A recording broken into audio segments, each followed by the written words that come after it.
Bienvenue chez Basilic, le podcast pour changer de regard et imaginer ensemble un futur désirable. Je suis Jeanne, votre hôte, et chaque semaine, je tends le micro à celles et ceux qui façonnent le monde de demain. Je vous souhaite la bienvenue et j'espère que vous vous sentirez bien chez Basilic. Aujourd'hui, j'ai le plaisir de recevoir Vorlet Fakhri. Il y a quelques mois, Vorlet s'est lancé dans une éco-aventure unique, celle de parcourir plus de 270 km et 4600 mètres de dénivelé positif, tout de même, à vélo, pour rencontrer les acteurs emblématiques de la laine française. Elle a donc pédalé à travers le Massif central pour aller à la rencontre des différents acteurs de la filière. Aujourd'hui, vous l'aurez compris, nous allons parler de Made in France, de textile et d'aventure. Merci beaucoup, Vorlet, d'être avec moi aujourd'hui pour en parler. Ces dernières années ont été très difficiles et particulièrement compliquées pour des marques engagées qui avaient fait le choix de produire de manière éthique et locale. Je pense bien évidemment à toutes celles qui ont mis la clé sous la porte ces derniers mois, que ce soit Opal, Maison Standard et tant d'autres. Parallèlement, Guillaume Gibaud, donc le fondateur du slip français, expliquait en septembre dernier que seulement 3% de l'habillement acheté en France, représentant un volume d'affaires total d'environ 3 milliards d'euros, était effectivement fabriqué dans l'Hexagone. Ce constat se traduit notamment par une perte de 80 à 85% des effectifs du textile en 3 décennies.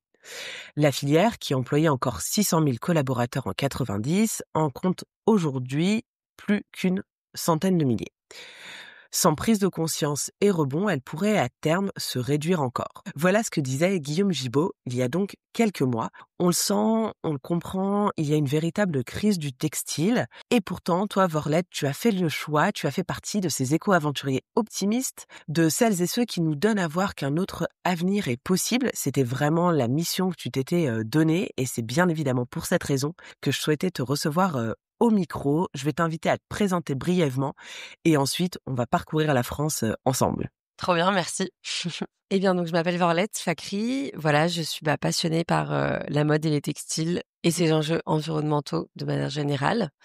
Et en effet, l'année dernière, j'étais éco-aventurière pour l'équipe des éco-aventuriers de la Maïf, qui soutient une petite troupe de personnes comme moi qui faisons des voyages bas carbone pour sensibiliser sur un sujet environnemental. Et notamment, moi, j'ai parlé de l'impact environnemental de la production de vêtements et de textiles et j'ai voulu en fait mettre en valeur des initiatives plus vertueuses qui existent encore malgré cette petite hécatombe de l'industrie textile. Il y a encore des personnes qui agissent pour une industrie textile plus vertueuse en France et je voulais mettre en valeur leur travail en allant les rencontrer à vélo. Génial, merci beaucoup. Pour débuter, j'aime bien dans les épisodes de Basilic qu'on pose quelques éléments de contexte. Donc j'ai posé quelques éléments de contexte pour prendre conscience de la crise textile qu'on traverse actuellement. J'aimerais bien que toi, tu nous expliques avec ton regard justement d'éco-aventurière et puis toutes tes expériences, que tu nous partages peut-être quelques éléments pour mieux comprendre et nous expliquer pourquoi il est si important de relocaliser l'industrie textile en France dans les années à venir. Oui, alors ça va être quelque chose d'assez ambitieux, mais en effet, il serait bien de relocaliser un petit peu plus, en tout cas. Donc en fait, on a eu en fait, pourquoi ce serait bien à la fois pour la France et aussi pour le monde entier, en fait. Pourquoi? Parce que donc du coup, dans les années 90, on a eu une très, très, très grande délocalisation de la production. Comme on disait, aujourd'hui, il y a une partie absolument infime, moins de 5% des vêtements achetés en France qui sont produits en France, alors qu'en fait, la France, au cours du 19e et du 20e siècle, a été une grande puissance textile, a été une grande puissance notamment au niveau de la fabrication de tissus en laine et avait en fait une très grande industrie textile. On a vu qu'il y a eu une chute drastique des emplois. Et en fait, comment ça s'est fait? Tout simplement, on le sait, hein, toute la production française et européenne, en fait, en sa grande majorité, a été délocalisée dans des pays tels que l'Inde, le Bangladesh, la Chine. Cette délocalisation, elle a un coût environnemental et un coût économique phénoménal. Un coût environnemental parce que, alors souvent, on pense qu'en fait, c'est le fait que il y a le transport des vêtements d'un pays asiatique à la France qui impacte énormément environnementalement. Alors souvent, ce transport se fait par bateau. Maintenant, avec l'ultra fast fashion, il se fait également par avion.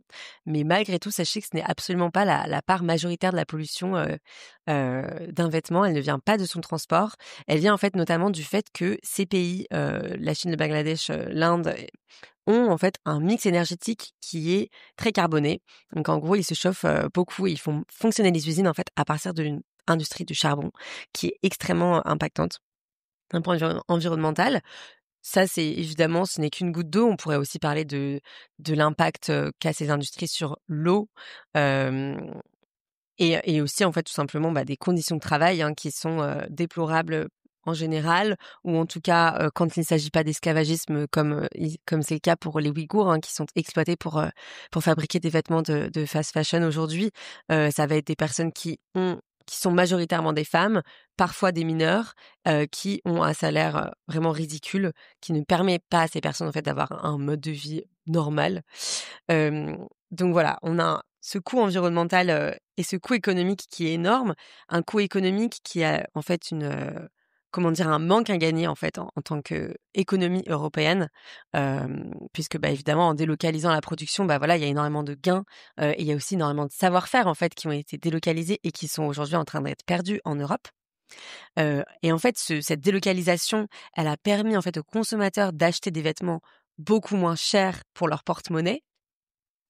Donc finalement, eux, ils sont peut-être gagnants, enfin en tout cas, ils ont l'impression d'être gagnants. Aujourd'hui, on peut acheter des t-shirts à 5 €, mais en fait, le coût économique global en tant que pour les économies, à l'échelle planétaire, à l'échelle européenne, il est assez catastrophique.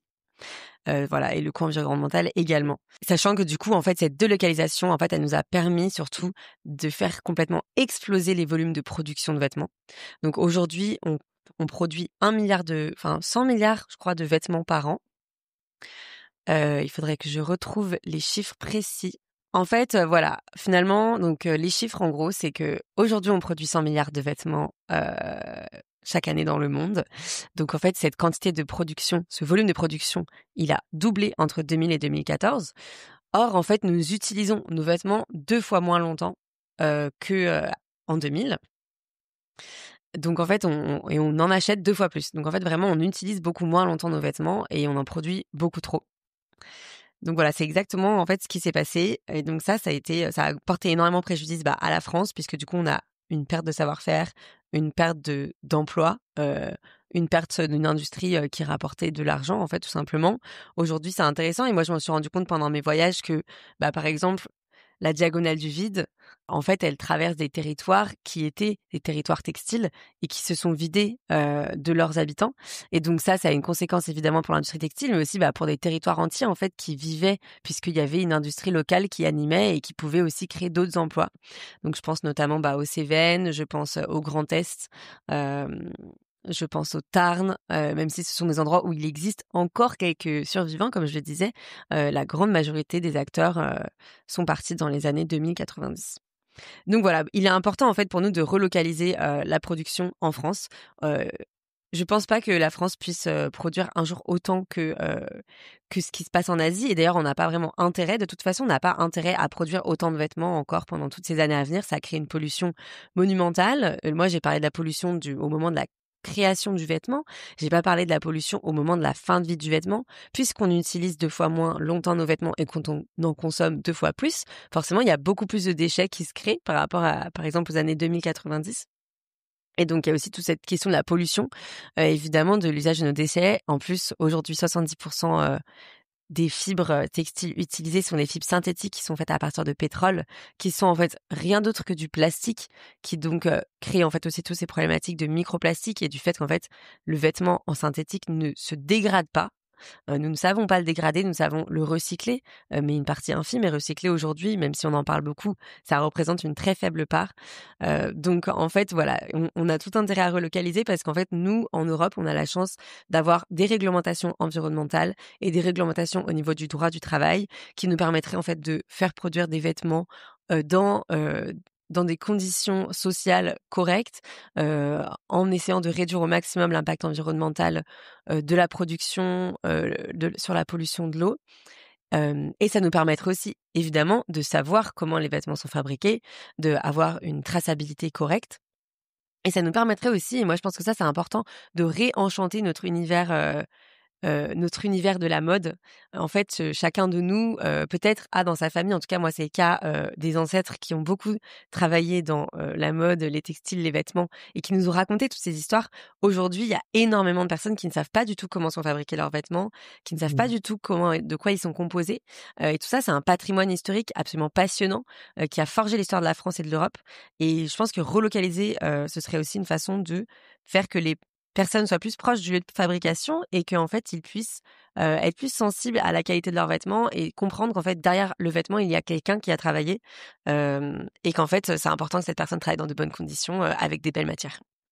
Je suis tout à fait d'accord avec toi. Merci pour ces précisions. Donc, on l'aura bien compris, c'est une crise tridimensionnelle finalement avec un aspect éthique, un aspect économique, environnemental et bien évidemment social ou éthique. On peut les regrouper ensemble. Toi, pendant ton parcours, tu t'es majoritairement intéressée à la laine. À la laine, comme, matériau, textile, c'est vraiment, un matériau qui peut être aussi utilisé en construction, dans le secteur de la construction et cetera. Je voulais savoir pourquoi est-ce que tu avais choisi la laine et ce qui te plaisait avec ce matériau? Alors oui, en effet, donc là, on parle notamment de ma 2e éco-aventure que j'ai effectuée en novembre, à travers, la Creuse et le Massif central. La laine, j'avoue que j'ai un petit faible pour la laine, mais même si au final, tous ces aspects m'intéressent, au-delà de la laine. Qu'en fait, enfin, on s'en rend peut-être pas compte, mais voilà, le textile a des propriétés techniques extrêmement intéressantes. Et notamment, bah, voilà, dans le vêtement sportif, évidemment, bon, bah, voilà, moi, je suis plutôt sportive, hein, je fais des éco-aventures et en fait, on se rend très bien compte, par exemple, dans le vêtement sportif, la majorité, peut-être je sais plus de 90 des vêtements sportifs sont composés essentiellement de fibres synthétiques, donc comme je disais, qui sont Mmh. issus du pétrole et qui sont ni plus ni moins du plastique, sous forme de textile. En fait, moi, une fois que je suis passée, aux vêtements techniques en laine pour, effectuer mes éco-aventures, j'ai senti une différence dans le confort absolument drastique. C'était vraiment, très agréable et je me suis rendu compte, comme ça, en fait des qualités techniques de la laine qui est une fibre très intéressante. Alors je peux vous en citer quelques-unes. Donc en fait, elle absorbe les odeurs, elle est antibactérienne, donc en fait, finalement, on a très peu besoin de laver un vêtement en laine, on peut juste l'aérer. Elle est isolante. D'ailleurs, on utilise, hein, la laine en isolant, pour les bâtiments, tout Mmh. simplement, hein. Isolant sonore, isolant thermique. Elle maintient au sec puisque la laine peut en fait, absorber plus de 30 de son poids en eau. Donc ce qui fait qu'en fait, quand on sue dans un vêtement en laine et bien, on ne ressent pas la sueur, donc c'est très agréable.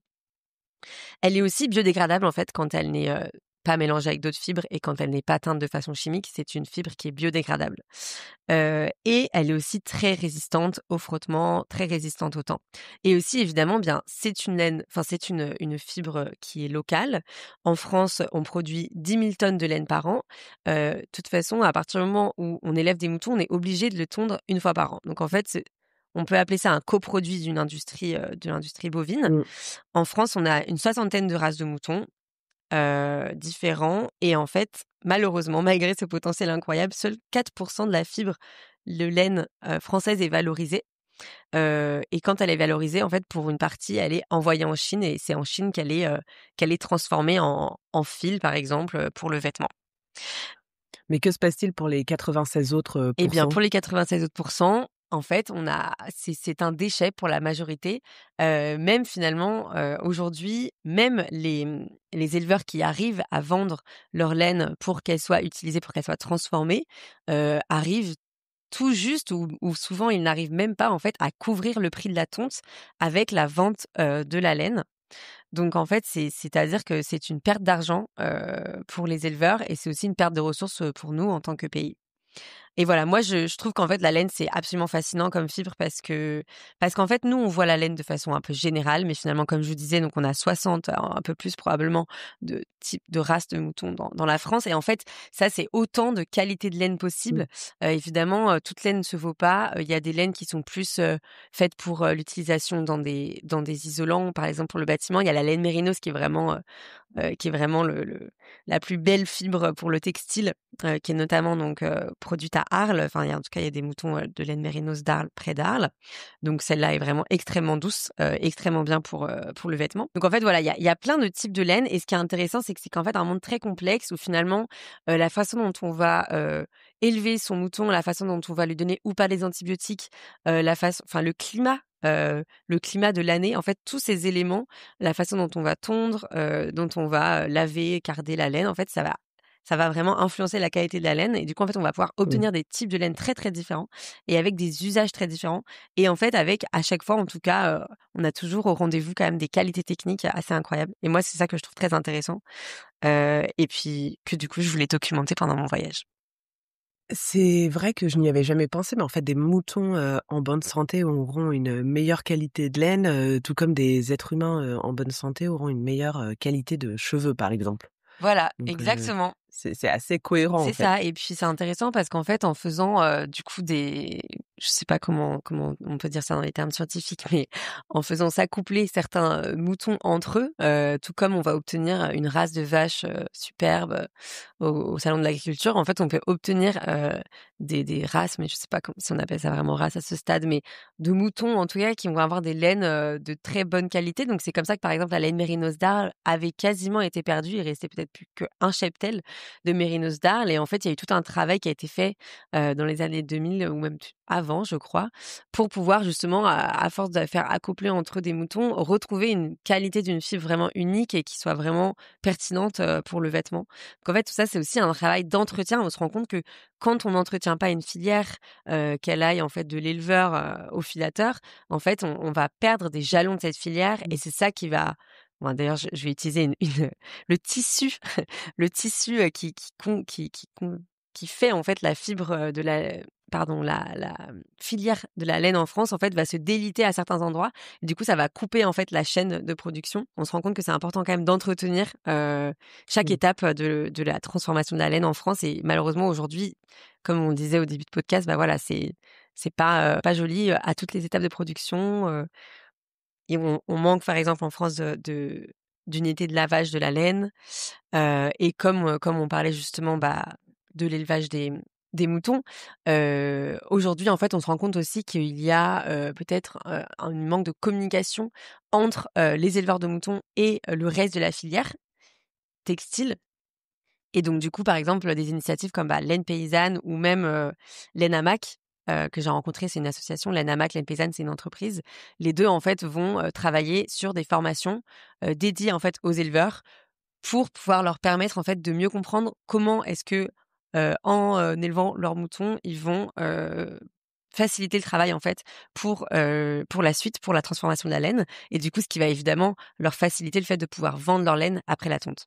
C'est toujours assez, désolant, je trouve, de constater à quel point il y a eu des points de rupture, tu vois, au fil, de l'histoire et où en fait, c'était sûrement il y a, des dizaines d'années, en arrière, un automatisme pour les éleveurs que de revendre, la laine, j'imagine, puisqu'on produisait quand même beaucoup plus. Aujourd'hui, ça s'est, complètement, perdu et aujourd'hui, tu portes, un magnifique pull, de la marque, Laine Paysanne dont on a déjà parlé sur le podcast, même si j'ai encore jamais eu l'occasion de recevoir la fondatrice au micro. Est-ce que tu peux nous parler de cette initiative, de cette marque qui vraiment se démène pour, revaloriser, la filière laine et qui nous prouve aussi, que c'est possible à l'échelle, locale? Oui, alors, eh bien, Laine Paysanne, donc c'était en fait, je les ai rencontrés, lors de ma dernière étape de mon éco-aventure, qu'il y a eu en mai, pendant laquelle j'ai traversé, le sud de la France, du Luberon, pour finir en Ariège justement, ben, auprès de Laine Paysanne. Donc c'était vraiment un très bel aboutissement. Donc cette marque est vraiment remarquable. En fait, je la trouve particulièrement intéressante, parce que justement, elle s'attache à valoriser la laine locale, dont j'ai oublié le nom précis. Hem, mais qui est en fait une laine qui n'est pas forcément, des plus nobles à l'origine, qui n'est pas forcément, celle qui est vraiment favorisée pour, le vêtement. Mais en tout cas, Laine Paysanne, c'est vraiment donné pour mission de valoriser la laine locale et vraiment de partir de ce qu'il y a localement et de se dire qu'en fait, on peut faire avec ce qu'il y a localement.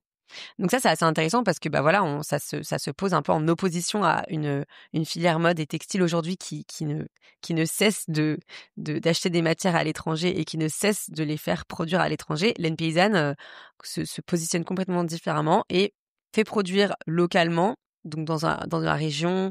Ça peut aller même jusqu'au nord de l'Espagne, qui est pas si loin, hein, et se fournit, auprès d'éleveurs locaux. Et ce que je trouve intéressant, c'est que en fait, elles vont transformer la laine, pour avoir vraiment différents types de produits. Donc, la partie la plus connue, on va dire, c'est la partie vêtements. Donc moi, je porte leur pull. Voilà, ils ont toute une collection, que je vous invite à consulter, hein, de vêtements très très jolis et très fonctionnels. Mais elles ont aussi une production locale de tapis, donc tapis tissés à la main, tout simplement. Et elles vont aussi travailler, notamment, je sais qu'elles avaient travaillé avec des designers d'intérieur pour justement travailler sur de l'isolation, Mmh. pour faire des panneaux acoustiques. Donc voilà, encore une fois, une autre façon d'utiliser la laine, hein. Et puis voilà, en fait, elles ont aussi tout un volet donc de consolidation, locale de la filière laine, notamment, comme je disais, avec le développement de cette formation, dédiée donc aux éleveurs pour favoriser, heu, un élevage des moutons, plus favorable, à la transformation de la laine ensuite. Et donc en fait, elles se positionnent vraiment comme, bah, voilà, en fait, un élément, central qui va agir sur plein d'aspects de la laine, tant sur le vêtement que sur la consolidation de sa filière, que sur la décoration d'intérieur, que sur l'usage plus technique bâtiment. Et je trouve ça intéressant, en fait, comment elles ont une vision assez systémique de cette filière et de l'usage de cette matière. Une vision systémique qui, j'imagine, est aussi, nécessaire si on veut, pouvoir relocaliser, la production en France, si on veut redynamiser la filière, il faut que tout le monde travaille main dans la main aussi. Totalement. Il faut que tout le monde travaille dans la main. Donc ça, c'est vraiment un des enjeux de la filière aujourd'hui. Il y a des associations comme Tricolore qui agissent, hein, pour pour pouvoir en fait unir les acteurs entre eux et voilà. Donc il y a une association qui agit pour la redynamisation de la filière laine française. Ils ont plein d'actions différentes. Pascal Gautran, le fondateur, pourrait en parler mieux que moi. Mais voilà, il en existe d'autres, hein, des associations qui agissent pour la laine française, bah, notamment l'ENAMA que j'ai pu rencontrer pendant mon voyage. Mais enfin, toutes leurs actions sont complémentaires et nécessaires. Mais du coup, ce que j'allais dire, c'est que voilà, il y a à la fois, d'un point de vue systémique, le fait que les acteurs de la filière se parlent entre eux. Mais pour moi, il y a aussi, et justement laine paysanne l'incarne bien, une vision systémique de l'usage de la laine. En fait, sortir du tout vêtement. En fait, aujourd'hui, les 2 dernières années, comme on disait en début de podcast, ont été particulièrement graves pour l'industrie textile, notamment parce qu'on a eu une énorme chute de la consommation, avec, l'inflation, et avec aussi l'arrivée de l'ultra fast fashion, sur nos marchés qui, prend des parts de marché colossales. En fait, aujourd'hui, voilà, dans le textile, c'est difficile de se reposer uniquement sur la consommation des consommateurs au niveau du vêtement, et donc ça, Laine Paysanne l'a bien compris puisque du coup, elle va travailler sur différents secteurs, le vêtement, mais aussi la décoration d'intérieur, mais aussi l'artisanat, et ça, c'est une vision systémique aussi, je pense, qui est nécessaire à la redynamisation de la filière laine. Et voilà, et je voulais d'ailleurs rajouter que donc Nadège, qui travaille pour, Terre de Laine, que j'ai également rencontrée pendant mon éco-aventure, à vélo, en novembre, elle aussi, je trouve, incarne vraiment, cette vision systémique. Donc, Terre de Laine, en fait, c'est un revalorisateur de laine locale également. Donc en fait, elle va se servir de, bah, voilà, de toison de laine au moment de la tonte, auprès de ses partenaires éleveurs locaux. Et en fait, selon la qualité de la laine, la qualité de la fibre qu'elle obtient, qu'on disait est tout à fait dépendante de la façon dont un mouton est éduqué, de sa race, hem eh bien, elle va en fait pouvoir, savoir quel va être l'usage de cette laine, et en fait, elle va envoyer, selon son analyse, cette laine, soit se faire transformer en fil, soit se faire transformer en isolant, soit se faire transformer en feutre, soit se faire transformer en pull.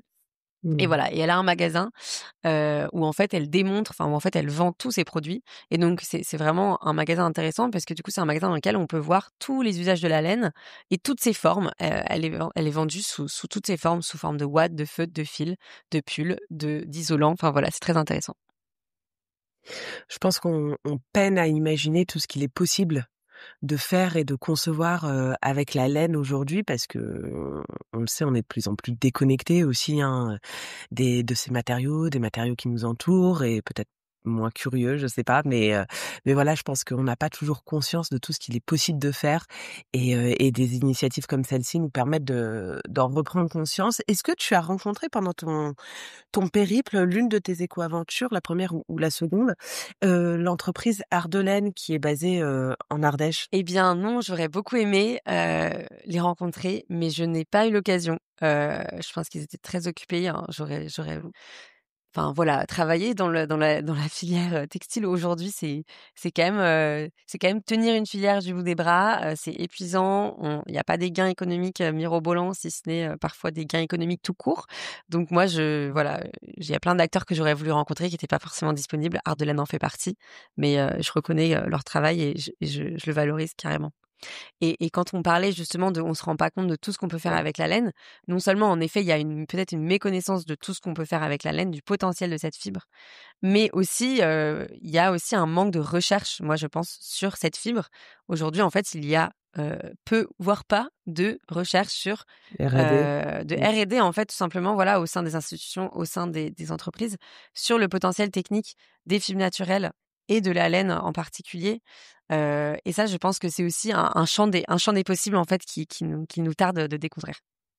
Oui et puis, dans l'industrie, du sport, il y a, un grand volume de recherche et développement, il y a des sommes, quand même assez colossales qui sont allouées à la R&D, dans ces secteurs, mais j'imagine qu'elles portent davantage sur des matières, synthétiques, comme tu le disais, puisque aujourd'hui la grande majorité des vêtements, pour les sportifs sont en matière synthétique et je pense d'ailleurs, tu l'as dit, en préambule de cet épisode, mais je pense que certains auditeurs et auditrices ignoraient qu'on peut, avoir des vêtements de sport, en laine, puisqu'on a l'image, de la laine qui va nous tenir chaud. Tu vois, c'est une matière, qu'on va porter, l'hiver pour se tenir bien chaud, alors qu'en fait, elle est tout à fait appropriée à une pratique, Et sportive. et à une pratique sportive l'été également.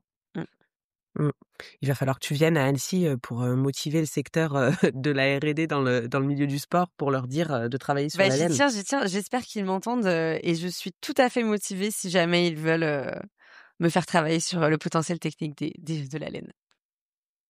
Tu en as parlé brièvement, et puis c'est un sujet, quand même extrêmement préoccupant, celui de l'ultra fast fashion. Donc, la loi anti-fast fashion, devait être discutée au Sénat, mais malheureusement la dissolution et l'instabilité politique qui a suivi, ces derniers mois ont complètement entériné le projet. Ce texte de loi visait principalement Shein.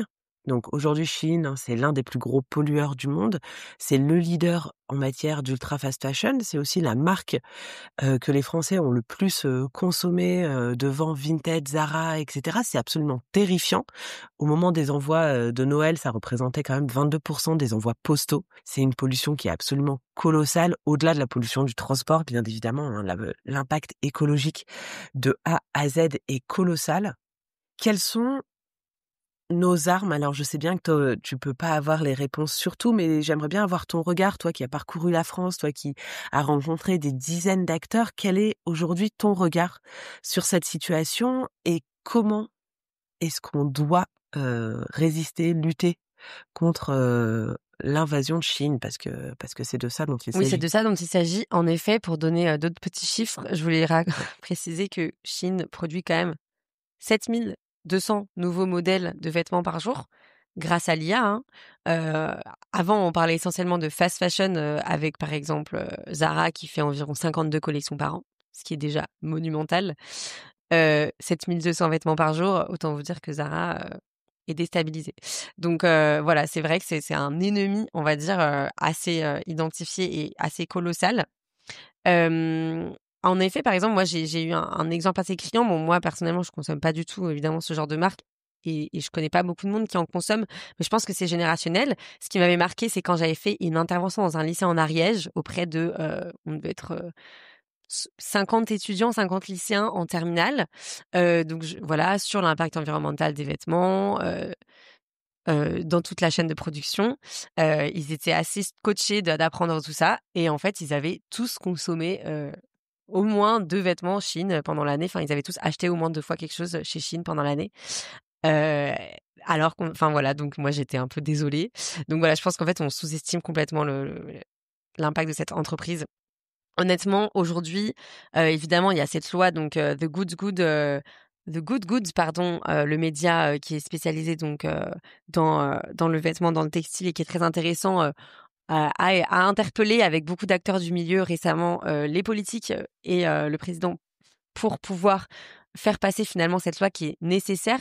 Donc évidemment le volet politique publique, il est vital en fait, aujourd'hui pour la survie de l'industrie, textile française, que ce soit pour, lutter contre l'ultra fast fashion ou pour garantir qu'on ne perde pas, de connaissances, par exemple sur la transformation de la laine, hein, vraiment le pouvoir de l'État est nécessaire aujourd'hui. Hem, Honnêtement, j'avoue que moi-même, je suis un peu dépitée face à, cette entreprise, qui est Shein et ce qu'on peut faire contre eux. En tout cas, Et sa progression aussi qui est dantesque. exponentielle, qui est dantesque, qui est En terrifiante fait, presque le quelque chiffre part. d'affaires de Chine, j'ai vu, a augmenté de 900 en 3 ans.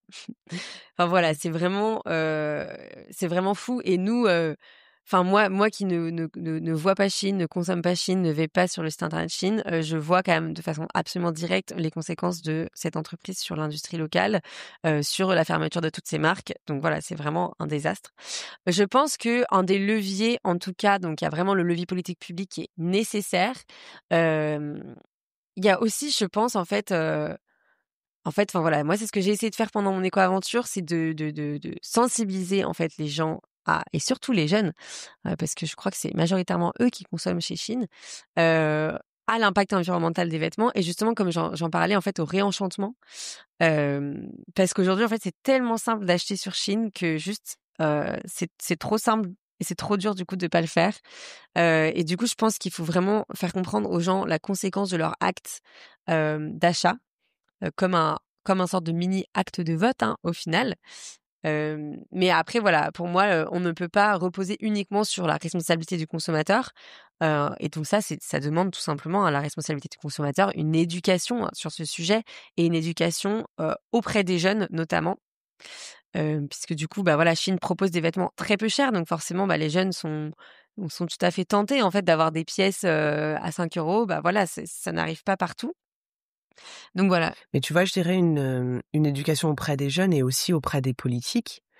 Qui, regarde ça finalement d'assez loin. Alors oui, il y a eu ce projet, mais finalement ça a été entériné et j'ai du mal à croire Ça que va ça va être à ressortir. nouveau voilà, tu vois, ressortir prochainement. On le sait, Christophe Castaner qui a quand même été ministre, en France et qui est un politicien français, depuis toujours, a été nommé, en début d'année, responsable RSE de Tout à fait, Shein. c'est vrai, j'ai oublié d'en parler. C'est c'est quand même complètement, hallucinant et donc c'est vrai que ça paraît, difficile, pour les entreprises françaises de se mobiliser face à un tel, Mastodonte. géant de Mmh. l'ultra, fast fashion. Néanmoins, tu le disais, il est important de réenchanter nos quotidiens bien évidemment, réenchanter nos imaginaires, réenchanter les récits qu'on crée autour de nos vêtements et ça, c'est forcément une idée qui me parle beaucoup. C'est tout ce que j'essaie de mettre en œuvre avec le podcast aussi. Qu'est-ce que toi tu aurais envie de raconter? Peut-être, de tes dernières, éco-aventures? Qu'est-ce qui te reste et comment est-ce que tu aurais envie de le transmettre aux jeunes, mais aussi aux moins jeunes? Puisqu'on peut prendre, peut-être l'exemple de Christophe Castaner aussi. C'est vrai. Eh bien, c'est une vraie question parce que moi, je suis passionnée par ce milieu et par ces matières. Donc j'ai du mal à me mettre dans la peau de quelqu'un qui ne l'est pas, à vrai dire, et de pouvoir, parler à ces personnes et vraiment faire naître en eux le réenchantement. Après, par exemple, je pense que le rapport à la matière, en fait, par exemple, la réparation de vêtements, par en fait, apprendre le tricot, par exemple, auprès de ses grands-parents. Finalement, la situation aujourd'hui est catastrophique, mais en fait, à l'échelle de l'humanité, ça fait pas si longtemps, hein, que la France, n'a plus, ou quasiment, ou beaucoup moins en tout cas d'industrie textile. Ça fait depuis, 40 ans en fait et donc finalement aujourd'hui on se tourne vers, nos grands-parents, et souvent, il y en a souvent d'ailleurs les grands-mères qui savent en fait, rapiécer, qui savent, tricoter et donc ça peut être aussi ça peut être en fait, le contact intergénérationnel en fait peut, aider ce réenchantement. Mais après voilà, moi ce que j'aimerais, en tout cas c'est sûr, avec toutes les informations en fait que j'ai collectées pendant ces éco-aventures, toutes ces images, toutes ces histoires, j'aimerais en fait le retranscrire. Déjà pendant mes voyages, j'ai, effectué donc comme j'ai des interventions, aussi un atelier de réparation de vêtements. Voilà donc ça a été vraiment des moments, de joie, directement en contact avec, les locaux. Alors, en l'occurrence, les lycéens en Ariège, je ne suis pas sûre qu'ils vont arrêter de consommer Chine, j'en ai bien peur. Mais en tout cas, ils pourront pas dire qu'ils savaient pas, au moins. Mais voilà, en tout cas, je pense que le réenchantement, il va passer notamment par le contact avec la matière. Donc vraiment, en fait, faire comprendre aux gens comment en fait on passe par exemple d'un mouton à un vêtement et en fait parler des humains qu'il y a sur cette chaîne. Je pense à Thierry de Terrade qui est donc le dirigeant d'une filature que j'ai rencontrée donc à Felletin, une filature qui a plus de 100 ans, qui est là au creux de cette vallée au bord de la rivière, comme la plupart des filatures d'ailleurs, parce qu'à l'origine elles utilisaient la force motrice de l'eau pour pouvoir actionner leur machine. Donc voilà, en fait, se rendre compte aux gens qu'en fait, notre territoire, sa géographie, les techniques textiles, en fait, elles ont forgé nos sociétés, elles ont forgé notre langage. Il y a beaucoup d'expressions qui viennent du textile dans notre langage. Voilà. Donc ce réenchantement, je pense qu'il passe par, franchement, un programme d'éducation populaire, que sais-je. Et en tout cas, moi, à mon échelle, j'essaye d'organiser une exposition photo à partir des photos que j'ai prises pendant tous mes périples. Et je réfléchis en fait à d'autres modes de transmission de cet enchantement que j'ai pu récolter tout le long de mon voyage. Mais en tout cas, je pense qu'il y a besoin d'un mouvement massif. Et on parle beaucoup de la France, mais finalement, je pense qu'aussi au niveau des pouvoirs publics, en tout cas, étant donné qu'on voit bien que les responsables politiques français donc ne montrent pas un fort intérêt pour cette industrie, malheureusement, je pense qu'il est important aussi de s'unir à l'échelle européenne, parce que finalement, les autres pays voisins ont des histoires plus ou moins similaires à la nôtre d'un point de vue économie du textile. Donc je pense que c'est important aussi d'un point de vue politique de s'unir avec des Européens pour pouvoir faire avancer ces sujets à l'échelle européenne. Et d'ailleurs, l'Europe est tout à fait leader sur les réglementations de cette industrie textile. Donc on peut déjà compter sur elle. Génial. Eh ben, écoute, ça donne envie d'observer ce qui va se passer pendant les années à venir, en espérant bien évidemment que ce soit positif et réenchanteur. Mais j'en ai franchement aucun doute parce que je suis assez persuadée qu'on a tout à gagner à changer les récits autour de ces sujets-là. Merci beaucoup, Vorlette, de ton temps. C'était super de te recevoir au micro. Je mettrai bien évidemment dans la barre de description tout ce qu'il faut pour te suivre ce que tu as réalisé. Et puis si tu réalises cette expo photo, tu m'enverras un petit mot comme ça, je pourrais le partager aux auditeurs et aux auditrices. Évidemment, merci beaucoup à toi. Merci. Merci d'avoir écouté cet épisode jusqu'au bout. Si vous êtes encore là, j'imagine qu'il vous a plu. N'oubliez pas de vous abonner à Basilic sur votre application de podcast favorite pour ne louper aucun épisode. Vous pouvez également me suivre sur Instagram et LinkedIn @basilicpodcast pour découvrir les coulisses de tous les épisodes et de toutes les interviews. Et enfin, si l'univers du podcast vous intéresse, alors je vous invite à jeter un œil à basilicpodcast.com. Vous y découvrirez Basilic Studio, la formation que j'ai créée pour vous accompagner à lancer votre propre podcast et surtout le podcast de vos rêves, mais également Basilic Lab, l'agence qui nous permet de créer des podcasts pour des marques audacieuses et des thérapeutes engagés. Je vous donne rendez-vous la semaine prochaine pour un nouvel épisode et d'ici là, prenez grand soin de vous.